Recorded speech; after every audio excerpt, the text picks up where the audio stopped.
What we're going to look at in this video is how we can use Darkroom to print packages and prints.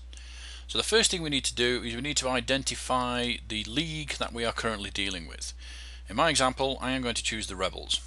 So the Rebels here on the left hand side. The first thing you can see that comes up is the logo. Now this logo is used automatically in prints. Anything that has a logo attached to it, an 8x10 or a 5x7, that is the logo that is going to be used. It is automatically added. You don't need to do anything. So opening up the folder structure here for the Rebels, we can see various divisions and teams. So if I just click on Atoms, there are the photos that were actually taken on the shoot. So the first thing we need to do is, on the order form, hopefully it is the player's name, we need to find the player that we want to print.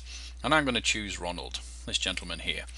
So if I click on him, I can then go to the photo workshop and have a look at him in more detail. So if we just click down here on the photo workshop, it'll bring up a larger picture of him, and there he is. The first thing we need to actually check on the order form, has he ordered trader cards? Because we won't necessarily have all the information that is included on the trader cards. So up on the top right here, you can see I currently have the data shown. This is the data for Ronald. You can also see I have show order. If I just click on that, these are the packages that are replicated from the order form. Just going back to show data, if this gentleman had ordered trader cards, we don't know his position or his coach. Hopefully it's written on the order form, but you need to make sure that is inputted before we do any printing. So if I just put on there he's a lineman and his coach is Homer Simpson. Once we've entered it once for this particular player, that will now be included in all his images. You only have to do it once. And if he has ordered trader cards or anything which includes that information, it will now automatically be added to the print. Now this is the image I selected. It may not be the best. So we can see down the left hand side here, if I just scroll down using that button there, we can go through all of Ronald's images. So I just click through them and I need to choose the best picture. I'll probably go with that one. The next thing we need to check, especially when we're looking at some of the hockey players, is there any green? Now I can see a little bit of green on him. Now normally we wouldn't alter this image or reposition. It should have been shot correctly in camera and you shouldn't have to alter it in any way. But I can see just under his chin here there's a little bit of green. Now I'm just going to use the roller on the mouse and zoom in, so you can see there's a tiny little bit of green there. Now obviously the green screen technology, that will be removed and obviously we'll be able to see through him on the final print. So we don't want that. This is particularly important when we're dealing with hockey players that have green on the sticks or green laces or things like that. So I'm just going to reset this back to normal. So if I just go onto the scale here, reset it, and then move the center box there, it'll recenter it. So we need to make sure that the green is removed from him. Now this is done down the bottom here using this one here, the dropout. So if I just click on dropout, and you can see this right hand side changes, you can see the chroma key backdrop here. If you just click on that eraser, it'll take you to a new screen. So what we can see now is the image, and the red is showing what has been dropped out. Now that red's not particularly useful because he has a red jersey on, but you can change the background color. So clicking on the background here, we can change it to a more appropriate color. Let's just say blue. And we can actually see just underneath his chin, the green on his t-shirt would have been removed as part of the green screen process. Now you can zoom in on this. If you use a roller on the mouse, you can zoom in. If you hold the space bar, it's a bit like Photoshop, you can then move the image around. So we need to paint this back in. Across the top left here, we have mask tools, and you can see there keep and drop out. So I want to keep this. So if I just click on keep, now you can use the bracket keys on the keyboard to make the actual brush bigger or smaller, and then we just need to paint it back in. So you can see if I just paint over that, that is now going to be included in the image. Obviously this guy's got a green t-shirt on. So if I just roll this back out a bit using the roller on the mouse, if I did want to drop something out, if there was a distracting background or the green screen had a crease on it, you can see here I can drop out. Now this particular image is quite good, there's no distractions, but just to show you how this actually works, using the dropout I can come across and you can see I get the same brush size. I can effectively remove part of the image. Now obviously I don't want to do that, but you get the idea. You can tidy up the image if there is anything which is distracting because of background or green screen. So I'm just going to undo that. We've added the green t-shirt back in, there's no more distractions around him. We need to save the touches. Now the problem with Darkroom is that will not keep that permanently. It's a bit of a strange one. What we need to do is if we do any chroma key changes, like I've just done with this t-shirt, or removing any distracting green screen background, once we've done it, we've saved it from the chroma key, we need to come across here to this star here and save the changes. Now when you click it, nothing appears to happen, but that has now permanently saved those green screen chroma key changes. So now that I'm happy with the image, we need to have a look at the order form and see what this particular person has ordered. So coming up to the top right here, we can see show order. Now this will be a replication of what's on the order form. So we can see we have the 4 packages, 8x10, 5x7, Pro Traders, wallets, magnets. If I click on more, you can see there are some others as well, the game day tickets, memory mates, team shots, things like that. So this has all been set up in advance in order to speed up the printing process. So if I just go back to the first page, let's say this particular player ordered the basic C package. I have 2 options. I can click basic C. That will now populate the 2 images which are included in basic package C. That is an 8x10 and a memory mate, and you can see it's automatically done the green screen, the backdrop, the team shot, everything is done automatically. If you did want to edit these, you can click on edit next to the image. Yeah, that looks pretty good to me. The logo's been included, our logo's automatically been added into the bottom. That image is ready to print. You can at this stage move using the left mouse and move him around, and scroll in on the mouse roller just to make him a bit bigger, but you shouldn't have to do this. If it was shot right in camera, then this should have been it should be set up and ready to go. We're trying to speed the process up, so we don't want you editing and altering potentially thousands of images. They should be set up ready to go in advance. If you did alter them, you can then apply the changes, and we can see on the right hand side here the changes have been made. But now you can see the image is included the background. For some reason Darkroom doesn't go back to just the green screen image. So if you do that and you want to go back to just the green screen, you need to come down here to enhance. There are the borders, and you just turn it off, and that's back to the bog standard green screen image. You can also see there the 8x10 team shot, or memory mate rather, and I can also edit that if I want to. So there you can see the type of memory mate. Now they're ready to print. Again, just showing you there, I've just cancelled the changes, but unfortunately it's kept the border, so I guess I need to turn the border off to go back to the green screen.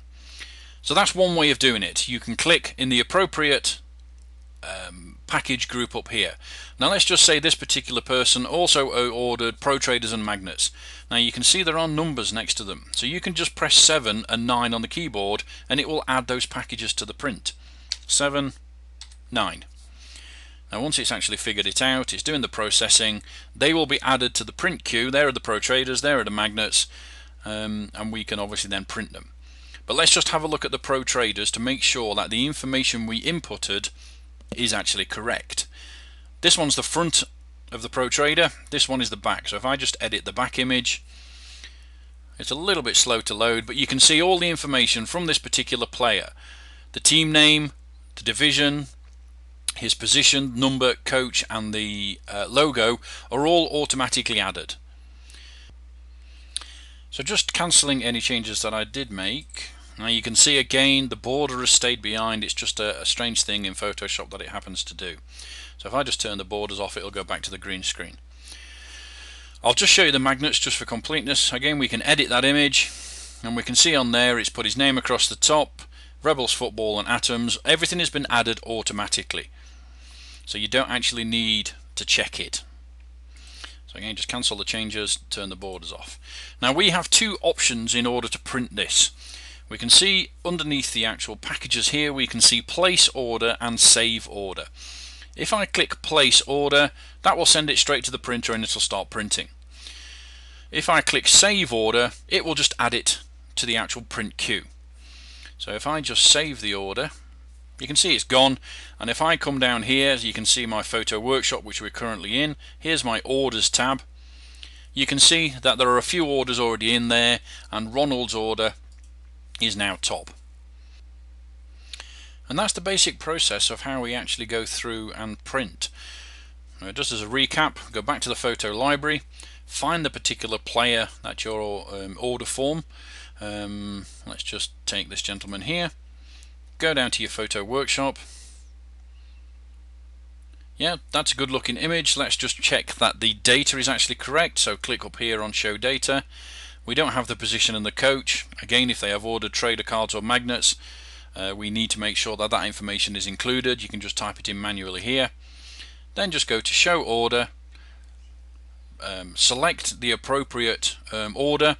This particular gentleman has ordered an 8x10, 2 5x7s and some magnets, and we can just print that, place the order, that will be sent to the printers, and the job's done. So what I'm going to go through now is just a slight change on what we've just done there. When we actually select or build this particular team in the first place, Darkroom is told that this particular team is using this particular package. Now this package group here is actually different obviously for every sport. This one has I'll just edit that photo, has a football background. Obviously we wouldn't use this for hockey.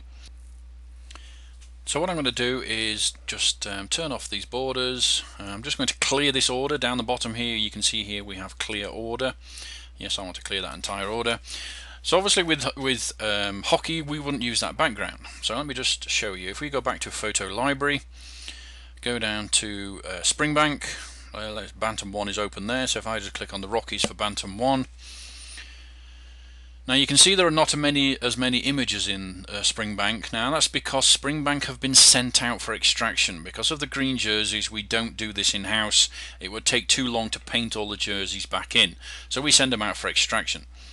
So if I just click on Noah and go down to my photo workshop, you can see it looks slightly different because this is now a PNG and not a JPEG, but it's exactly the same method. If I wanted an 8x10, I can click on 8x10 and it will populate that, and if I just edit that image, you can see that now has an appropriate ice hockey background. So this is all set up in advance, so when you're moving between different sports, you don't have to worry about changing the background.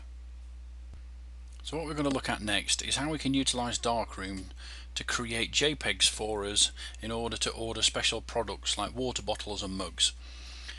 So on the screen here we can see I have some Cochrane Ringette Association pictures, and we're just going to utilize this particular sport just to demonstrate how we can create the templates.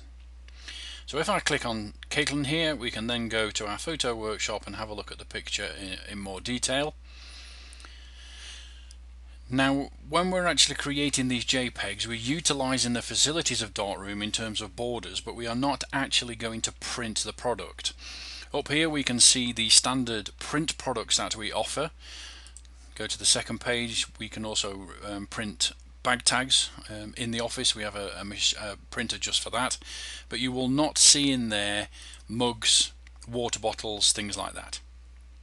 What we actually do is we utilize the borders within Darkroom and then we save the file.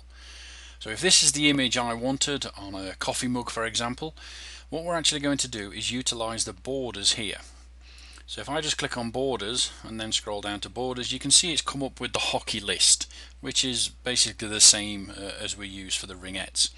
If it comes up with a different sport, you just go down to the set border group underneath, and there you can see the different borders that have been set up. So if I just go back to my borders option and just select the hockey mug, which is there, this will auto populate with her name, her logo, obviously the photo, her jersey number, which you can see in this example is 31. Now this setup is the correct size for ordering coffee mugs through the Technicare labs in Edmonton.